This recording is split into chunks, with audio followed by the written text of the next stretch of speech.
नमस्कार, मैं अनुराधा मिलन express TV में आपका स्वागत करती हूँ। रसोई का स्वाद बढ़ाने वाले मसाले अब केवल खाने तक सीमित नहीं रहेंगे, बल्कि स्वास्थ्य सुधार और किसानों की आय बढ़ाने में भी महत्वपूर्ण भूमिका निभाएंगे। करनाल में स्थित महाराणा प्रताप बागवानी विश्वविद्यालय ऐसी मसाला फसलों की उन्नत किस्मों के विकास में जुटा है, जिनमें औषधीय गुण अधिक हो और जो किसानों के लिए लाभकारी साबित हो।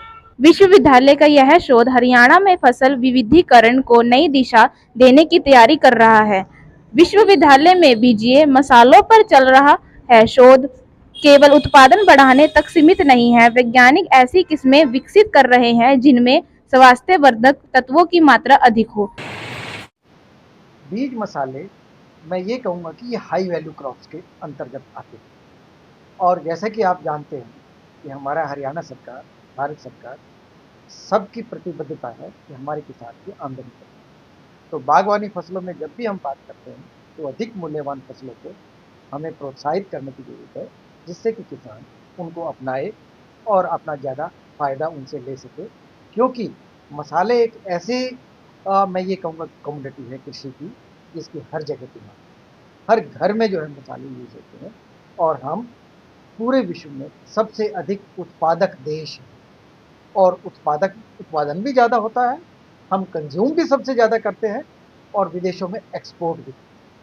तो ये सभी अगर मुद्दों को देख करके कहें तो ये मसाले हमारे जीवन में एक महत्वपूर्ण स्थान रखते हैं, हमारे कंजप्शन के लिए और किसानों के उत्पादन के लिए और फसलों को जो विविधीकरण की बात हम करते हैं उसके लिए।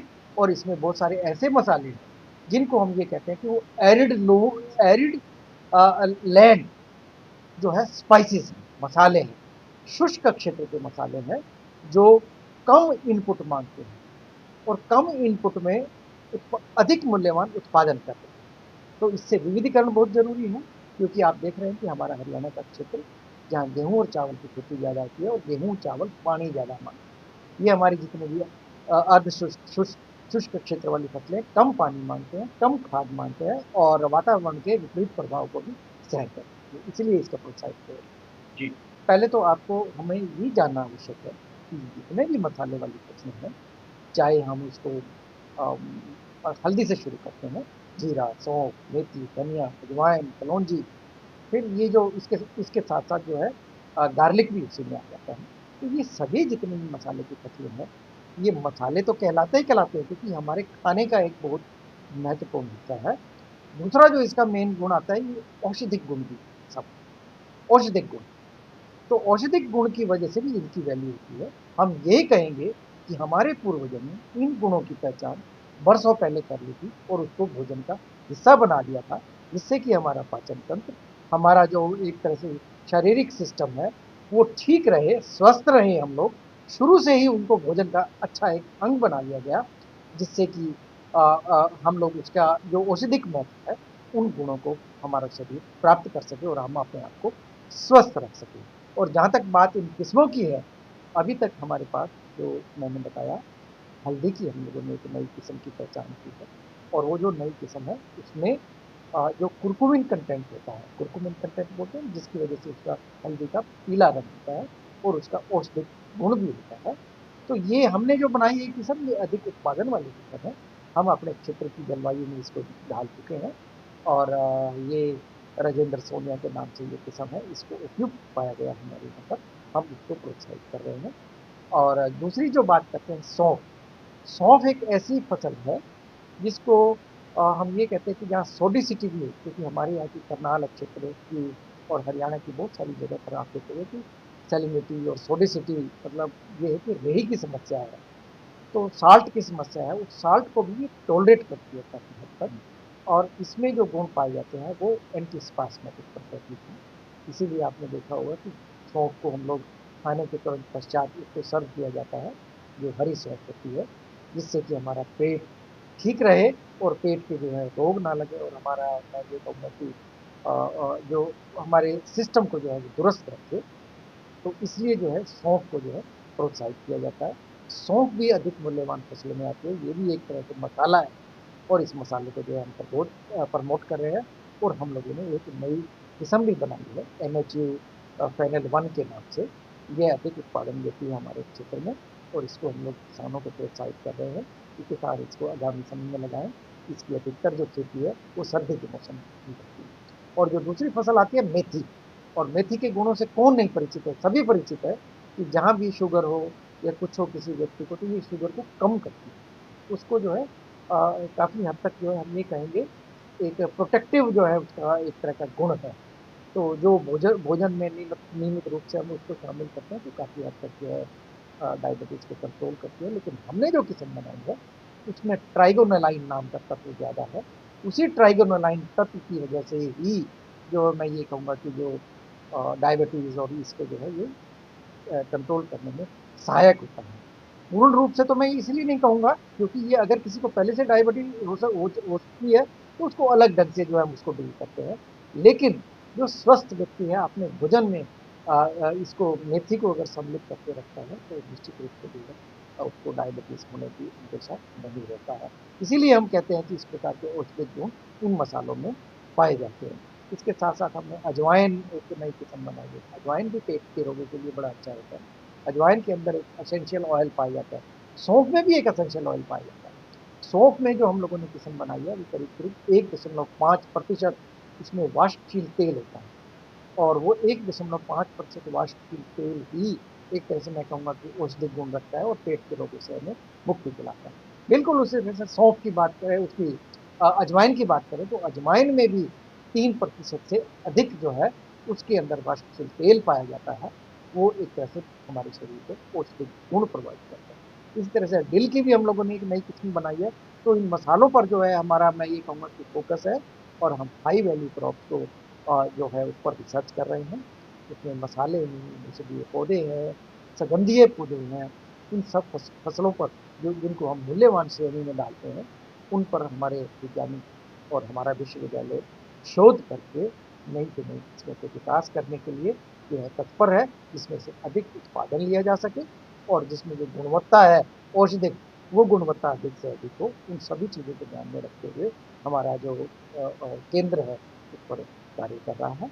और बाकी जो मैं यही कहूँगा कि हमें राष्ट्र के उत्पादन में भी योगदान देना है, क्योंकि हम अभी आप देख रहे हैं कि सरकार ने सन 2047 के लिए जो एक रूपरेखा तैयार की है, उसी रूपरेखा के अंतर्गत मसालों को भी प्रमोट करना है। तो वो उसमें एक तरह से वो भी एक्शन प्लान में शामिल है। हम उसमें राष्ट्रीय एजेंडा के साथ और हमारे जो राज्य का एजेंडा है उसके साथ मिलकर काम कर रहे हैं। तो किसानों को इस शोध का सीधा लाभ कब और कैसे? किसानों को जो लाभ है इसका दो तरीके से मिल सकता है। पहली बात तो ये कि वो कम खर्च करके अधिक मूल्यवान फसलों का उत्पादन करेगा, जिसकी एक रेडी मार्केट है। और उसके जो है एक तरह से मैं ये कहूँगा कि इसकी अच्छी वैरायटीज़ को उत्पादन करें और सही समय पर उसका उत्पादन करें। दूसरी बात आती है औषधिक गुण, क्योंकि इसके जो औषधिक गुण हैं बहुत सारे ऐसे फॉर्मुलेटिव्स हैं, बहुत सारे ऐसे फॉर्मुलेशन हैं, प्रोडक्ट्स हैं जो मैं ये कहूँगा कि जो आयुर्वेद से संबंधित है, वो बने हुए हैं और मार्केट में भी उपलब्ध है। तो जो आयुर्वेदिक इंडस्ट्री है, इन प्रोडक्ट्स की डिमांड आयुर्वेदिक इंडस्ट्री में है, तो किसान इनको सहज बेच सकता है और इसकी एक सहज मार्केट जो है वो उपलब्ध है। और बाकी मसालों के रूप में तो इसकी उपयोगिता है ही, कि स्पाइस इंडस्ट्री में इसकी वैल्यू है, औषधिक आयुर्वेदिक औषधिक इंडस्ट्री में इसकी वैल्यू है। तो इन सब चीज़ों को अगर आप मद्देनजर रखते हुए देखोगे तो इनको ये कहूँगा कि किसानों को अपनाना चाहिए। और दूसरा ये है कि अभी एक नया आयाम मेरे निकल के सामने आया है, जिसमें हम ये कहते हैं कि जैविक खेती। तो क्योंकि हर कोई चाहेगा कि हम स्वस्थ रहें, तो जैविक मसालों का भी उत्पादन करने का बहुत बड़ा स्कोप है। इन सब चीज़ों को अगर आप देखें तो ये किसान के हित के लिए है। तो प्राकृतिक खेती को बढ़ावा देने के लिए विश्वविद्यालय के क्या करना है? प्राकृतिक खेती का जैसे सरकार का भी एक तरह से रुझान है इस तरफ और हमारे राज्य सरकार का भी रुझान है। तो हम लोग करीब करीब जो जितना भी हमारा क्षेत्र होता है उसका करीब करीब 10% हिस्सा हमने प्राकृतिक खेती के ऊपर डाला है और उस पर भी अनुसंधान कर रहे हैं। और उस पर जो है एक तरह के मॉडल जो है उसको विकसित करने का जो है एक प्रयास किया जा रहा है। इसमें फलों को, सब्जियों को, मसाले, औषधीय पौधे, इन सभी चीज़ों को जो है इसमें शामिल करके उसके मॉडल बनाने में तत्पर हैं, जिससे कि हम लोग अनुसंधान भी कर रहे हैं कि उसमें प्राकृतिक खेती के जितने इनपुट हैं, चाहे वो जीवामृत से लेकर के ब्रह्मास्त्र से लेकर के बहुत सारे और भी इनपुट है, उनको कैसे जो है हम सुचारू रूप से उसको प्रयोग कर सके। और बहुत सारे बायोस्टिमुलेंट्स है जिनकी भी मांग है। तो नेचुरल फार्मिंग में जो प्राकृतिक खेती है, उस प्राकृतिक खेती के जो जितने सिद्धांत और आयाम हैं उन पर ध्यान। तो क्या ये 14 जो नए केंद्र वैज्ञानिक केंद्र ऐसे बनाए जा रहे हैं जो किसान के साथ क्योंकि हमारी जो यूनिवर्सिटी है वो नई है, हम लोग विकास की ओर अभी अग्रसर हैं, हम संसाधन जुटा रहे हैं। तो जैसे कि हमारा यूनिवर्सिटी का मैंडेट है, हम अनुसंधान करें और हम हरियाणा राज्य की अलग अलग कृषि जलवायु में उसके अनुकूल जो है तकनीक का विकास करें, जिसको किसान अपनाएं, उसका फायदा ले सकें। तो ये बात आ जाती है पहले।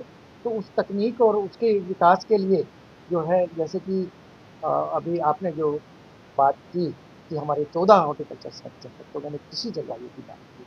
तो कृषि जलवायु एक क्षेत्र, एक जिले से लेकर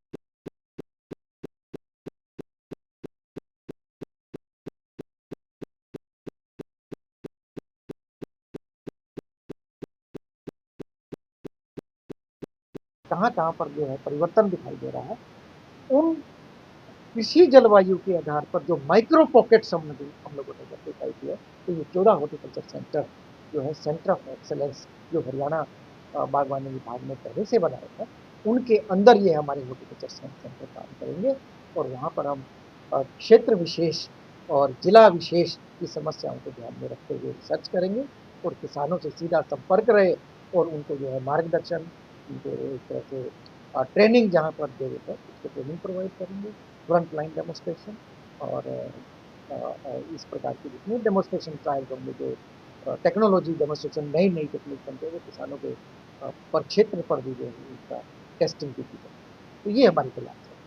सर लास्ट सवाल है मेरा कि किसानों को कब तक ये बीज की किसी भी नई किस्म को जब भी बनाया जाता है, वो पहले बनाने में कम से कम भी हमारे को 5-6 वर्ष का समय लगता है, कभी कभी ज़्यादा भी लगता है। और दूसरा क्या होता है कि जब हम लोग उसको बनाते हैं किस्म को, उसके बाद उसको सीड चेन में लाने के लिए, जैसे कोई किस्म बन के आती है तो उसको सीड चेन में लाने के लिए भी कम से कम 2 वर्ष का समय चाहिए होता है।